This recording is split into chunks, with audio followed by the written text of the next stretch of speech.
Nunzia Bella, che ci racconterà questa bella storia dello Statuto di Autonomia. Sì, mia madre Giulia era l'ombra dello zio Attilio. Quando erano ragazzi lasciarono Lingua Glossa, lo zio Attilio era avvocato, il nonno era notaio, avvocato e sindaco di Lingua Glossa.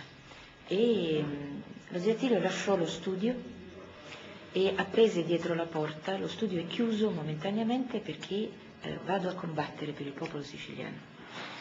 E insieme con mia madre andarono a Catania e iniziarono questa grande avventura. Allora erano pieni di entusiasmo, di voglia di fare, di grandi ideali, e lottarono fianco a fianco. Mia madre era sempre al fianco dello zio Attilio, era la sua ombra, e lo consigliava, lo suggeriva, lo incitava. Quando lo zio Attilio venne chiuso in carcere perché per motivi politici andò a finire in galera, allora mia madre lo andava a trovare tutti i giorni e gli portava da mangiare in un pentolino di stagno che aveva dei pomelli laterali e aveva un doppio fondo.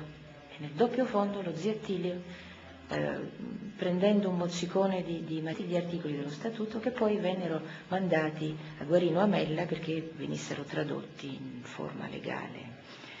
E mia madre correva grandi rischi perché c'era un carceriere particolarmente, come si dice in siciliano, raggiato, che perquisiva mia madre, guardava il pentolino, lo apriva, e il pentolino ha ancora adesso, naturalmente ce l'abbiamo conservato, ha ancora adesso dei segni sul fondo, perché questo con la baionetta andava a vedere se in mezzo al cibo ci fosse qualche altra cosa. Per fortuna non si accorse mai che sotto c'era questo doppio fondo.